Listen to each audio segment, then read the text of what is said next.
ទី1និយាយពីសេចក្តីផ្ដើមទី2ទិសដៅលំហូរចរន្តអគ្គិសនីទី3ទំនាក់ទំនងនៃការប្រើប្រាស់អគ្គិសនីមេរៀនទី1គឺនិយាយពីគោលការណ៍គ្រឹះនៃអគ្គិសនីអញ្ចឹងទី1គឺនិយាយពីសេចក្តីផ្ដើមអគ្គិសនីគឺជាទម្រង់នៃថាមពលដែលគេហៅថាថាមពលអគ្គិសនីពេលខ្លះវាត្រូវបានគេហៅថាជាកម្លាំងតែយើងមើលមិនឃើញពីព្រោះថាមពលខ្លួនឯងមិនអាចមើលឃើញបានលឺឬបានប៉ះនឹងមានខ្លះឡើយទោះជាយ៉ាងណាផលប៉ះពាល់នៃចរន្តអគ្គិសនីអាចត្រូវបានគេមើលឃើញថាមានអំពូលផ្ដល់ពន្លឺទៅវិលឧបករណ៍អុជបារីឡើងពណ៌ក្រហមនិងឧបករណ៍បំពងសំឡេងបង្កើតជាសំឡេងចឹងផលប៉ះពាល់នៃអគ្គិសនីមានអីខ្លះផលប៉ះពាល់នៃអគ្គិសនីអាចត្រូវបានគេឮទទួលអារម្មណ៍និងមានក្លិនផងដែរសំឡេងខ្លាំងនៃផ្នែកបន្ទោលខណៈដែលវ៉ូស៊ីបផ្ទុះអាចបញ្ចេញទៅជាសំឡេងប៉ុកដោយសារចរន្តអគ្គិសនីហូរឆ្លងកាត់ខ្សែអគ្គិសនីដែលមានអ៊ីសឡង់អាចមានអារម្មណ៍ថាក្តៅអ៊ុនហើយខ្សែអគ្គិសនីទទេអាចបង្កើតជាឈិបឬអាក្រក់ជាងនេះទៀតគឺឆក់ជាអ៊ីសឡង់ខ្សែភ្លើងដែលខ្លោចមានទងក្លិនជាងយើងបញ្ជាក់ជាមួយរូបភាពទី1នេះគឺយើងនឹងមានអារម្មណ៍ទទួលអារម្មណ៍ថាឈិបឆក់យើងតិចឈិបនៅពេលដែលយើងឧទាហរណ៍ថាដៃយើងសើមយើងយកវាមកកាន់ដោយដោតខ្សែភ្លើងនិងព្រីភ្លើងទៅអាចនឹងមានអារម្មណ៍ថាឈិបឆក់យើងតិចទី2យើងអាចប្រើដោយត្រចៀកស្ដាប់បានដូចជា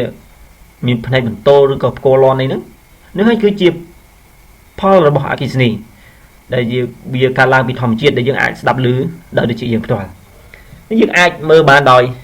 ភ្នែកយើងអាចសង្កេតទៅលើអំពូលវានឹងបញ្ចេញពន្លឺនៅពេលណាដែលមាន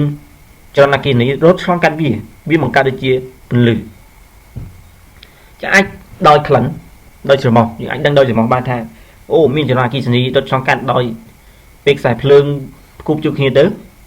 វារលួយនៅអ៊ីសឡង់ស្រោបនៅខ្សែភ្លើងហ្នឹងបង្កើតទៅជាក្លិនអញ្ចឹងយើងអាចដឹងថាវាមានចរន្តអគ្គិសនីចូលដល់ចំណុចបន្ទាប់ទៀតនិយាយពីទ្រឹស្ដីលំហូរចរន្តអគ្គិសនីទ្រឹស្ដីពីពណ៌នេះអំពីលំហូរចរន្តមាន2គឺទី1គឺទ្រឹស្ដីធម្មតាដែលជាទូទៅត្រូវបានគេប្រើសម្រាប់ប្រព័ន្ធរថយន្តដែលនិយាយថាចរន្តហូរពីបូកទៅដកដែលគេនិយាយថាអេឡិចត្រូនលើសពីតំបន់ដែលមានសក្តានុពលខ្ពស់ទៅសក្តានុពលទាបគឺខាងដកអញ្ចឹងគេថាហូរពីបូកទៅខាងដកទ្រឹស្ដីអេឡិចត្រូនដែលត្រូវបានគេប្រើជាទូទៅសម្រាប់អេឡិចត្រូនិកនិយាយថាលំហូរបច្ចុប្បន្នពីដកទៅបូកដែលគេនិយាយថាអេឡិចត្រូនលើស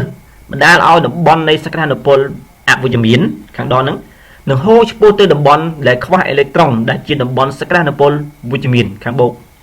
ដើម្បីឲ្យបន្ទុកហ្នឹងគឺស្មើគ្នាអញ្ចឹងទ្រឹស្ដីធម្មតាហ្នឹងគឺគេថាពីបូកទៅដកប៉ុន្តែទ្រឹស្ដីអេឡិចត្រូនដែលប្រើនៅក្នុងប្រព័ន្ធអេឡិចត្រូនិកហ្នឹងគឺជាលក្ខណៈហ្នឹងគឺហូរពីដកទៅខាងបូកទេពីអេឡិចត្រូនលើសទៅអវិជ្ជមានទៅតំបន់វិជ្ជមានជាតទៀតខណៈពេលដែលទិសដៅនៃលំហូរចរន្តធ្វើឲ្យមានភាពខុសប្លែកគ្នានៅក្នុងប្រតិបត្តិការនៃឧបករណ៍មួយចំនួនដូចជានិយោជទិសដៅធ្វើឲ្យមិនមានភាពខុសគ្នាទៅនឹងຂະຫນາດដែលវាស់គឺតង់ស្យុងចរន្តអគ្គិសនីនិងទីស្តង់អញ្ចឹងយើងមើលរូបភាពដែលបញ្ជាក់គឺទ្រឹស្ដីសាមញ្ញហ្នឹងគឺយើងតែនិយាយថាចរន្តអគ្គិសនីគឺហូរពីបូកទៅដកហើយប៉ុន្តែទ្រឹស្ដីអេឡិចត្រូនវិញក៏អត់ទេគឺចរន្តអគ្គិសនីគឺហូរពីដកមកខាងបូកចំណុចបន្ទាប់ទៀតនិយាយពីទំនាក់ទំនងនៃការប្រើប្រាស់អគ្គិសនី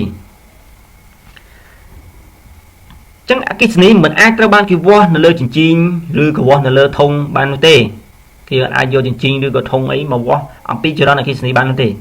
ប៉ុន្តែសកម្មភាពអគ្គិសនីអាចត្រូវបានគេវាស់បានសកម្មភាពទាំងនេះឬទំនាក់ទំនងត្រូវបានគេប្រើដើម្បីពិពណ៌នាអំពីអគ្គិសនីគឺតង់ស្យុងចរន្តអគ្គិសនីរេស្តង់និងអនុភាពចឹងតង់ស្យុងគេថាជាលំហូរនៃសម្ពាធចរន្តចឹងតង់ស្យុងគឺជាលំហូរនៃសម្ពាធប្រៀបដូចជាសម្ពាធមួយអញ្ចឹងរេស្តង់គឺវាប្រឆាំងនឹងលំហូរនៃសម្ពាធរបស់ចរន្តធម្មពលគឺជាបរិមាណនៃកាម៉ុនដែលបានអនុវត្តវាអាស្រ័យទៅលើបរិមាណសម្ពាធនិងចំណុះនៃការលំហូរដែរ ចឹងចូលមកដល់ចំណុចបន្តទៀតគឺចំណុចទី1តូចគឺនិយាយពីតង់ស្យុងអគ្គិសនីចឹងតង់ស្យុងគឺជាសម្ពាធអគ្គិសនីដែលជាកម្លាំងសក្តានុពលឬក៏ភាពខុសគ្នានៃបន្ទុកអគ្គិសនីរវាងពីរចំណុចវាអាចរុញចរន្តអគ្គិសនីតាមរយៈខ្សែអគ្គិសនីប៉ុន្តែមិនមែនតាមរយៈអ៊ីស្លង់ទេ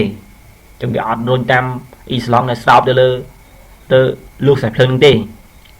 តង់ស្យុងត្រូវបានគេវាស់វាគឺជាវ៉ុលមួយអាចរុញបរិមាណនៃចរន្តជាក់លាក់មួយអញ្ចឹង1វ៉ុលគឺអាចរុញបានចរន្ត1អាំពែ2វ៉ុលរុញទ្វេដងឬច្រើនជាងនេះបាទវ៉ុលម៉ែត្រវាស់ភាពខុសគ្នានៃសម្ពាធអគ្គិសនីរវាងពីរចំណុចគិតជាវ៉ុលម៉ែត្រត្រូវបានគេប្រើដោយតជាខ្នែងជាមួយស៊ីគ្វីជំនឿថាយើងត្រូវការប្រើប្រាស់វ៉ុលម៉ែត្រវាស់ហ្នឹងគឺគេយើងតវាជាខ្នែងយើងអត់តវាជាស៊ីទេអញ្ចឹងរូបភាពចឹងគេថាវ៉ុលគឺជំរុញនៅខាងដូចជា pressure អញ្ចឹងវាមានកម្លាំងអញ្ចឹងមានថាវ៉ុលកាន់តែធំកម្លាំងនៃការហូរចរន្តអគ្គិសនីគឺកាន់តែច្រើនដែរអញ្ចឹងវ៉ុលកាន់តែធំគឺកម្លាំងវាកាន់តែច្រើនការវ៉ុលវែងVoltmeter វាស់សក្តានុពលវ៉ុលឆ្លងកាត់ឬស្របទៅនឹងស៊ីគ្វី Voltmeter វាស់បរិមាណភាពខុសគ្នានៃសម្ពាធអគ្គិសនីរវាងពីរចំណុចដែលកំពុងត្រូវបានវាស់ជាងគេថាវ៉ុលអាចមានរវាងចំណុច2ដោយគ្មានលំហូរអេឡិចត្រូនជាងក្នុងការវាស់រកតង់ស្យុងគឺទី1គឺយើងប្រើ Voltmeter ហ្នឹង Voltmeter យើងយកពោលខាងដកនៃ Voltmeter ហ្នឹងមកដាក់ពោលខាងដកនៃបន្ទុកហើយមួយទៀតគឺពោលខាងបូកនៃ Voltmeter ហ្នឹងមកដាក់ខាងបូកនៃបន្ទុកហើយយើងនឹងអានតម្លៃដឹងថាបន្ទុកមួយហ្នឹងគឺមានតង់ស្យុងចំនួនប្រមាណហើយចឹងឧទាហរណ៍ទៅលើអាគុយអាចអាគុយគឺវាមានតង់ស្យុងវាគឺ12វ៉ុលចឹងយើងវាស់ទៅនឹងឃើញវា12វ៉ុលដោយពោលខាងដករបស់វ៉ុលម៉ែត្រហ្នឹងដាក់ខាងដកនៃអាគុយហើយនឹងខាងបូកនៃវ៉ុលម៉ែត្រហ្នឹងគឺដាក់ខាងបូកនៃអាគុយទៅអញ្ចឹងយើងនឹងអាចអានតម្លៃនៅលើវ៉ុលម៉ែត្រហ្នឹងបានហើយចឹងចំណុចបន្ទាប់ទៀតនិយាយពីប្រភេទនៃខ្នាតចឹងប្រភេទនៃខ្នាតហ្នឹងគឺមាន4ទៅលើវ៉ុលទី1គឺមីក្រូវ៉ុលទី2គឺមីលីវ៉ុលទី3គឺវ៉ុលនិងទី4គឺគីឡូវ៉ុលអញ្ចឹង1គីឡូវ៉ុលហ្នឹងគឺស្មើនឹង1000វ៉ុលហើយស្មើនឹង1លានមីលីវ៉ុលស្មើនឹង100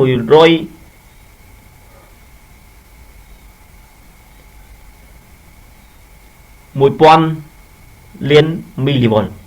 ញ្ចឹងភាពខុសគ្នារបស់វាគឺវាមានប៉ុណ្ណឹងអញ្ចឹងថ្ងៃនេះយើងបញ្ចប់នៅ